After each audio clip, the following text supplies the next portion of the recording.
ठीक है, तो दोबारा से इसको शुरू करते हैं। अब देखें, मैं यहाँ पर क्या कर रहा हूँ, एक मैंने रेक्टेंगल यहाँ पर जो है आपके सामने ड्रॉ किया, बल्कि रेक्टेंगल ड्रॉ नहीं करते हैं, एक मैं यहाँ पर सर्किल आपके सामने ड्रॉ कर रहा हूँ। ठीक है, अब सर्किल मैंने आपके सामने ड्रॉ किया है, मैं इसको एक एग की शेप के अंदर बनाना चाह रहा हूँ, एक अंडे की शेप के अंदर मैं इसको कन्वर्ट करना चाह रहा हूँ।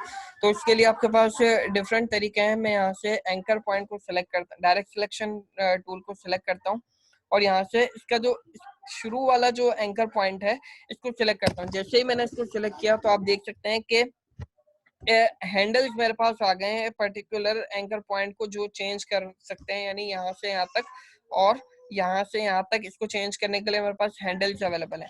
अगर आप हैंडल को थोड़ा बहुत मूव करेंगे तो आप देख सकते हैं कि इसकी जो शेप है वो आप डिफरेंट तरीके से यहाँ पर चेंज करवा सकते हैं। मैं आपको दोबारा दिखाता हूँ। मैंने इस एंकर पॉइंट को सिलेक्ट किया और यहाँ पर ये हैंडल आपके पास आ रहा है। तो इस हैंडल की मदद से आप अपने ऑब्जेक्ट को डिफरेंट तरीकों से चेंज कर सकते हैं, लेकिन फिलहाल मैं इसको एक एग की शेप में बनाना चाह रहा हूँ। तो एग की शेप में करने के लिए अब देखें, मैंने सिर्फ और सिर्फ ये वाला एंकर पॉइंट सेलेक्ट किया है और इसको लेकर मैं थोड़ा सा ऊपर की तरफ लेकर चला जाता हूँ।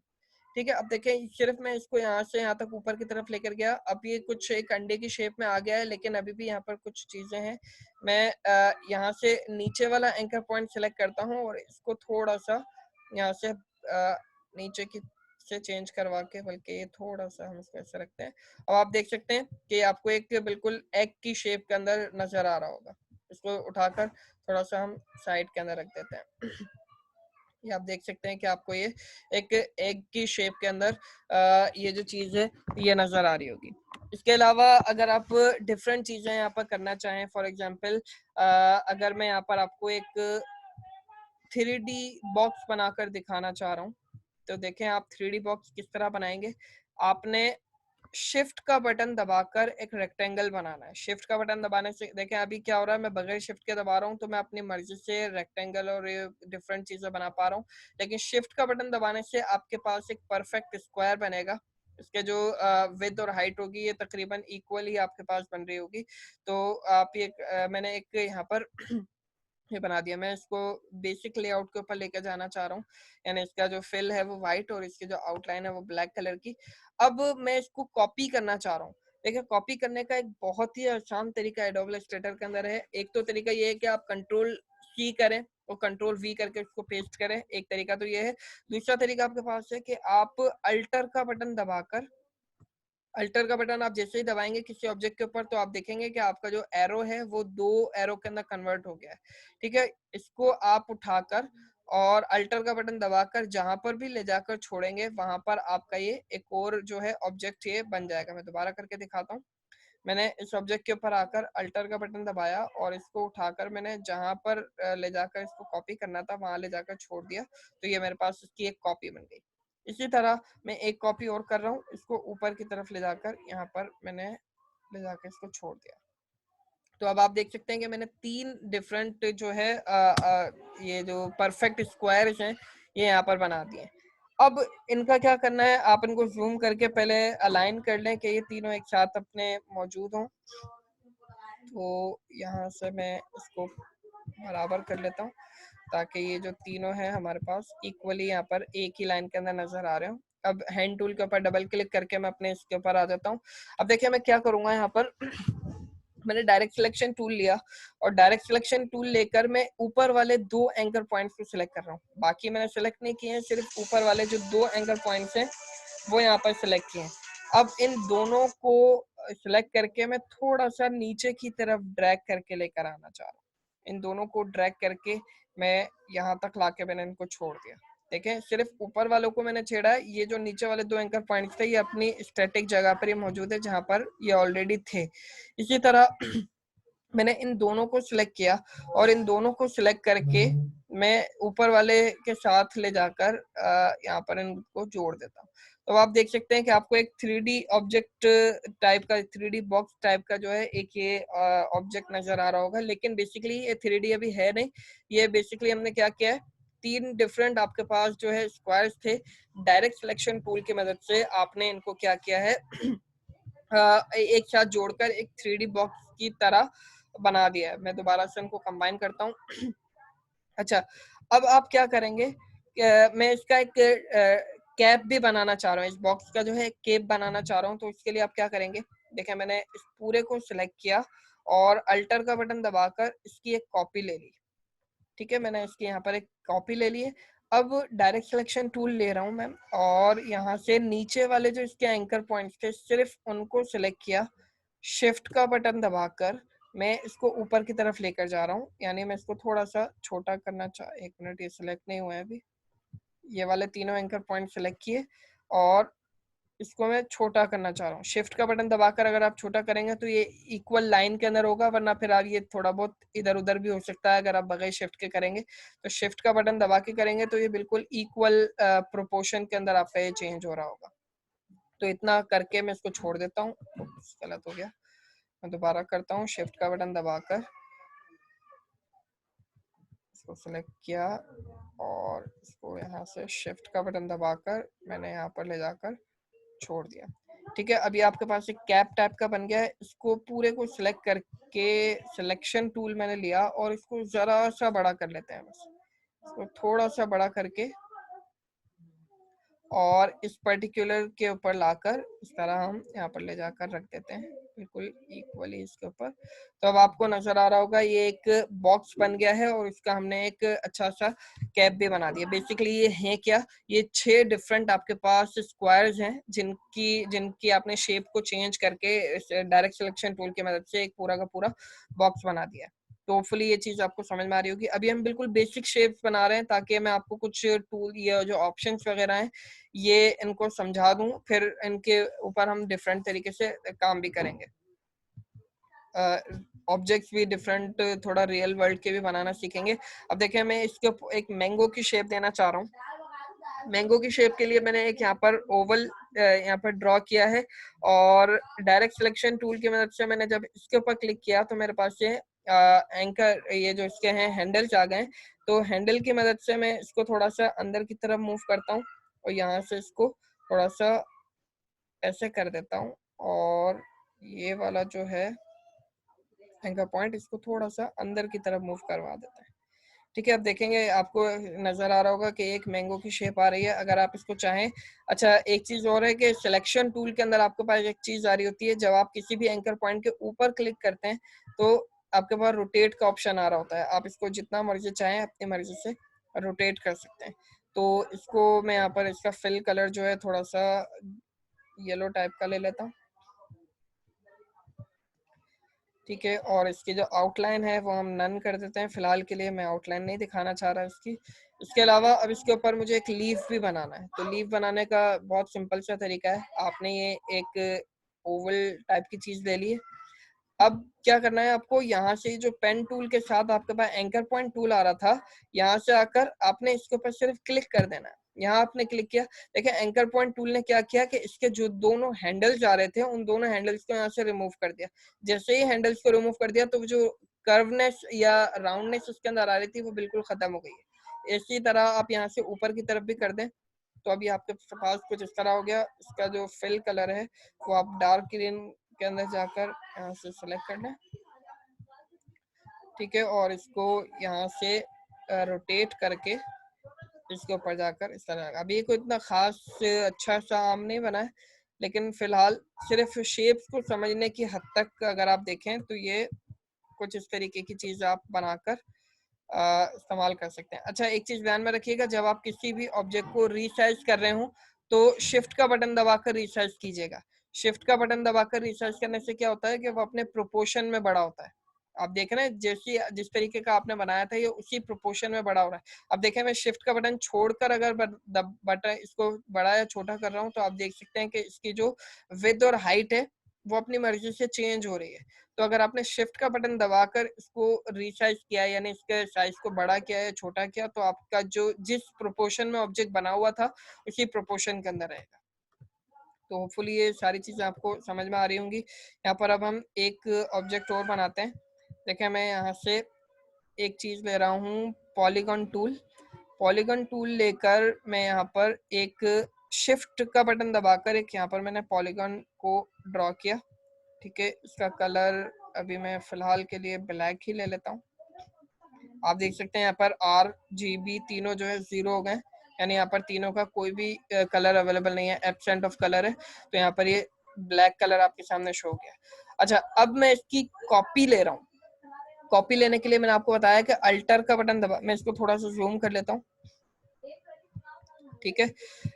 अल्टर का बटन दबाकर मैंने इसकी कॉपी ली और एग्जैक्ट इसके नीचे ले जाकर इसको यहाँ पर रख दिया। ये कुछ इस तरीके से, ठीक है। अब मैंने इन दोनों को एक साथ सिलेक्ट किया और इनकी एक कॉपी और ली, इसको मैंने उठाकर यहाँ ले जाकर रख दिया। अब एडोब इलस्ट्रेटर के अंदर हमारे पास एक शॉर्टकट की है जिसका कंट्रोल डी बेसिकली आपके पास क्या करती है कि जब आप कंट्रोल डी प्रेस करते हैं तो जो आपने लास्ट एक्शन परफॉर्म किया था वो यहाँ पर बार बार आपके पास रिपीट होता रहता है, सही है।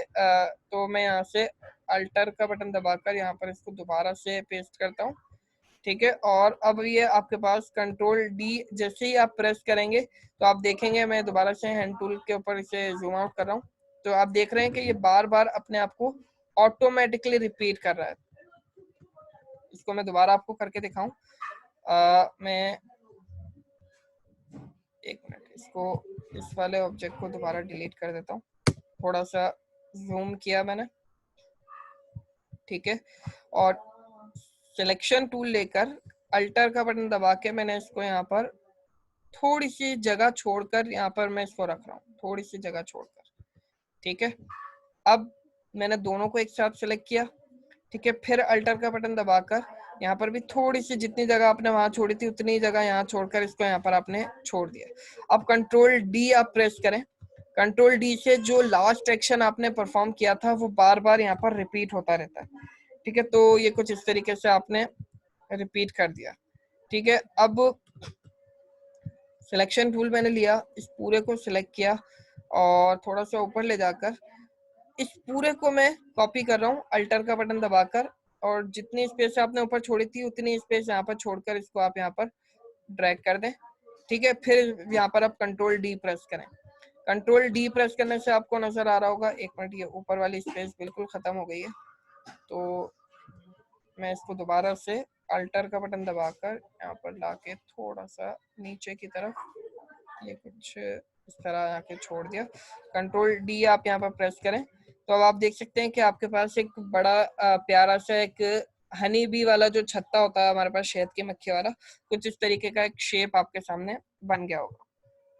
तो आप बेसिकली बहुत सारा काम एडोब इलस्ट्रेटर के अंदर कर सकते हैं, बहुत डिफरेंट किस्म के आपके पास डिफरेंट अच्छे अच्छे शॉर्टकट्स अवेलेबल हैं। तो होपफुली अभी तक जो कुछ हमने किया है वो सारा आपको समझ में आ गया होगा। और एक लास्ट चीज मैं भी आपको बताना चाह रहा था जिसका नाम है रोटेट टूल। रोटेट टूल, इसके अलावा बहुत सारी डिफरेंट ऑप्शंस हैं, वो भी हमें देखना है, लेकिन फिलहाल आज की लैब के लिए इतना मेरे ख्याल में काफी होगा। बस एक आखिरी चीज मैं आपको बता दूं कि आपने एक सर्किल बनाना है। सर्किल भी बनाने के लिए अगर आप शिफ्ट का बटन दबा के सर्किल बनाएंगे तो ये एक कंप्लीट सर्किल आपके पास बनेगा। मैंने एक अच्छा सा यहाँ पे सर्किल बना दिया है और इसको डिफॉल्ट के अंदर ले जाकर एक फिल वाइट कर दिया और इसको ये कर दिया। मेक जो हैंड वॉच हमारे पास होती है जिसके अंदर 12 हमारे पास डिफरेंट सर्कल्स यहाँ पर आ रहे होते हैं, अगर आप उनको बनाना चाह रहे हैं तो वो कैसे बनाएंगे उसके बारे में यहाँ पर आपको बताना चाह रहा हूँ। आपने एक और यहाँ पर छोटा सा सर्किल बनाया, ठीक है, और इसको आप यहाँ पर जो है फिल कलर इसका ब्लैक कर दें और चाहे तो इसकी आउटलाइन जो है भले नन कर दें, ठीक है।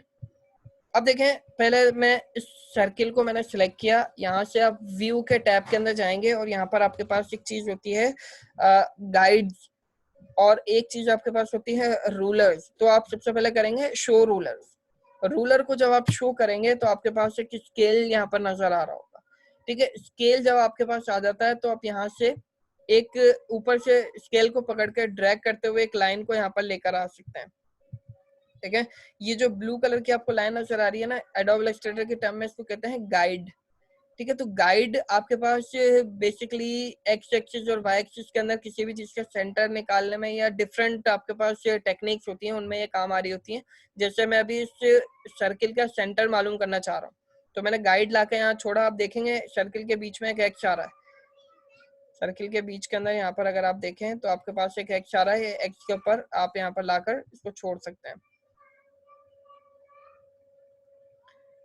इसी तरीके से यहाँ से भी आप वर्टिकली इसको यहाँ से लेकर आए तो अब आपके पास ये इस तरीके से, जो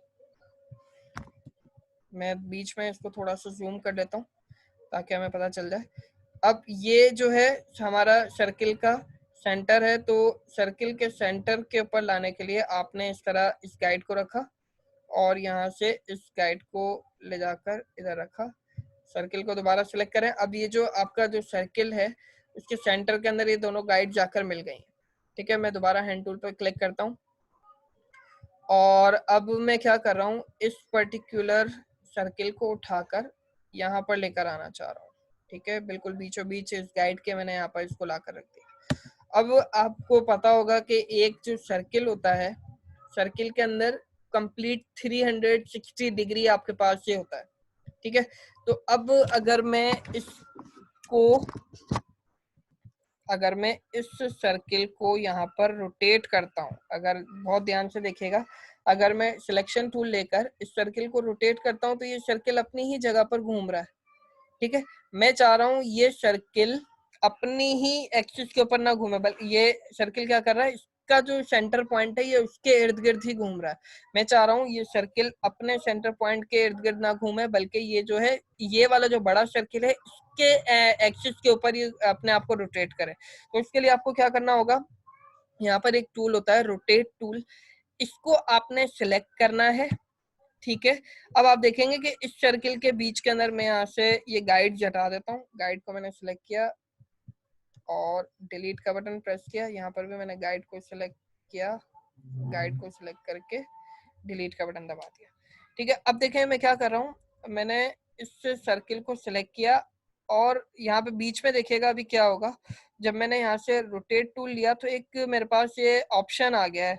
ठीक है, मैं आपको ये दिखाना चाह रहा था। अब गाइड्स को दोबारा लेकर आ जाते हैं। ये गाइड्स हमारे पास आ गई हैं। रोटेट टूल पे मैंने क्लिक किया,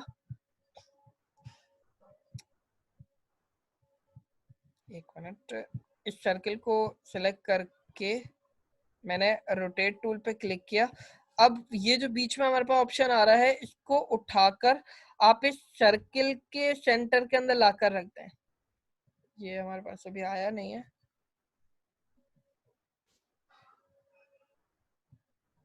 ठीक है, अब वो जो चीज थी मैंने उठाकर यहाँ पर लाकर रख दी है।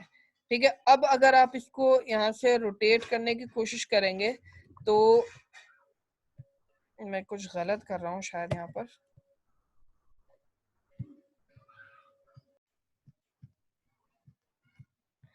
देखें, आपने इसको सिलेक्ट किया, यहाँ से रोटेट टूल लिया।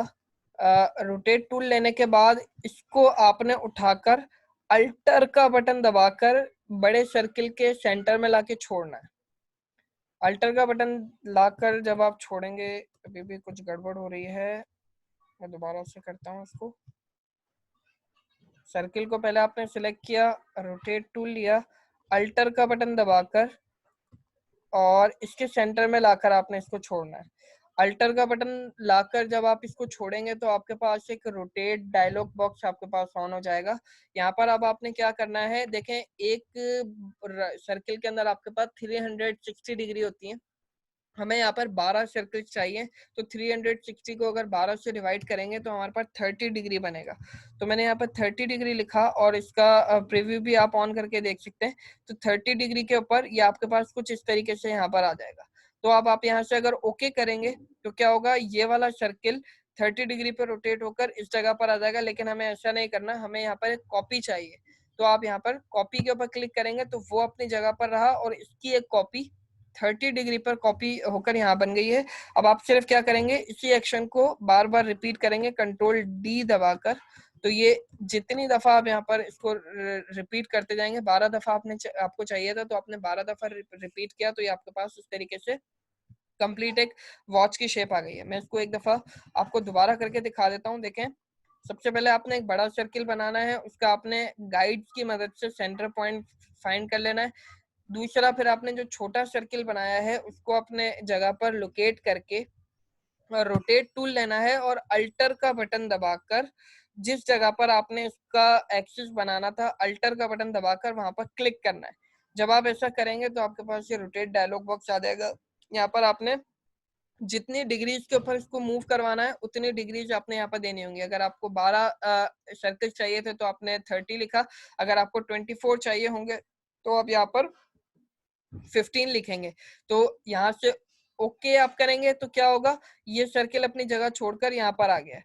मैं दोबारा करता हूँ, मुझे यहाँ पर इसकी जगह नहीं बल्कि इसको कॉपी करना था, तो यहाँ पर मैंने दोबारा से 30 लिखा और कॉपी कर दिया। अब यहाँ से आप जितनी दफा इसको कंट्रोल डी करके करते जाएंगे तो ये उतनी दफा आपके पास कॉपी होकर डिफरेंट आपके पास ये सर्कल्स बन जाएंगे। तो होपफुली यहाँ तक ये सारी चीजें आपको समझ में आ गई होंगी।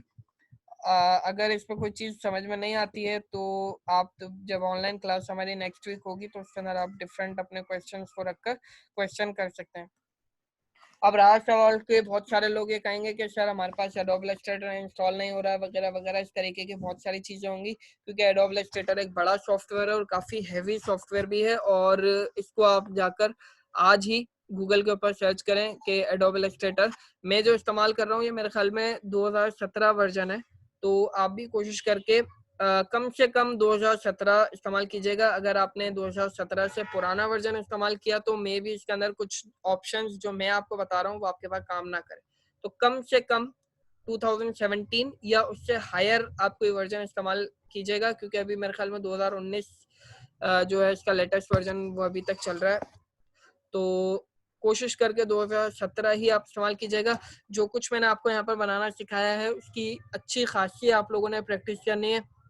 नेक्स्ट क्लास के अंदर इसके डिफरेंट और ऑप्शंस को हम देखेंगे और एक कोई रियल ऑब्जेक्ट भी बनाने की हम कोशिश करेंगे अगर हमारे पास इनफ जो ऑप्शंस हैं वो हम सीख चुके होंगे तो अभी तक के लिए मेरे ख्याल में काफ़ी है। अल्लाह हाफिज़।